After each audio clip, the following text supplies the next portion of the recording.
ಎಲ್ಲ ಒಂದು ನಾನು ಹಿಡಿದಿರುವಂಥದ್ದು ಹಾಲು, ಏನು ಪೆಟ್ರೋಲ್ ರೇಟು ಕರ್ನಾಟಕದಲ್ಲಿ ಬೇರೆ ರಾಜ್ಯಗಳಿಗೆ ಹೋಲಿಕೆ ಮಾಡುವಾಗ ಅನೇಕ ಎಲ್ಲ ದಿನನಿತ್ಯಕ್ಕೆ ಅವಶ್ಯಕವಾದಂಥ ಒಂದು ಉತ್ಪನ್ನಗಳು ಎಲೆಕ್ಟ್ರಿಕಲ್ ಗೂಡ್ಸು ಕರ್ನಾಟಕದಲ್ಲಿ ಅತ್ಯಂತ ಒಂದು ಏರಿಕೆ ನೋಡಿರುವಂಥದ್ದು ನಮ್ಮ ರಾಜ್ಯದಲ್ಲಿ.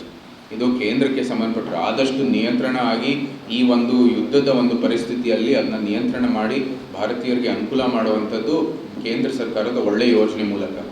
ಇಲ್ಲಿ ಯಾವುದೇ ರೀತಿಯ ಆರ್ಥಿಕ ಯೋಜನೆಗಳನ್ನು ರೂಪಿಸುವಂಥದ್ದು ಯೋಗ್ಯತೆ ಇಲ್ಲದೇ ಇರೋ ಕಾರಣಕ್ಕಾಗಿ ನಮ್ಮ ರಾಜ್ಯದಲ್ಲಿ ಈ ಒಂದು ಬೆಲೆ ಏರಿಕೆಯ ಒಂದು ಸಮಸ್ಯೆ ಇದೆ.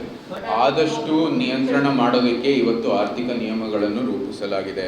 ಇನ್ಫ್ಲೇಷನ್ನು ಒಂದು ಆರ್ಥಿಕ ಒಂದು ವ್ಯವಸ್ಥೆ ಒಳ್ಳೆ ಒಂದು ಮಟ್ಟಕ್ಕೆ ಹೋಗ್ತಾ ಇದ್ರೆ ಇನ್ಫ್ಲೇಷನ್ ಅದರ ಜೊತೆಗೆ ಏರಿಕೆ ಆಗುವಂಥದ್ದು ಸಹಜ. ಆದರೆ ಇವತ್ತು ಬೇರೆ ರಾಷ್ಟ್ರಗಳಿಗೆ ನೀವು ಹೋಲಿಕೆ ಮಾಡಿ ಅತ್ಯಂತ ಇನ್ಫ್ಲೇಷನನ್ನು ಬೆಲೆ ಏರಿಕೆಯನ್ನು ನಿಯಂತ್ರಣ ಮಾಡಿರ್ತಕ್ಕಂಥದ್ದು ಬರೀ ಭಾರತದಲ್ಲಿ.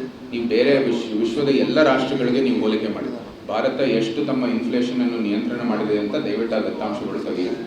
ನಾವು ನಿಯಂತ್ರಣ ಮಾಡಿರೋದು ಯಾರು ಮಾಡಿದ್ರು?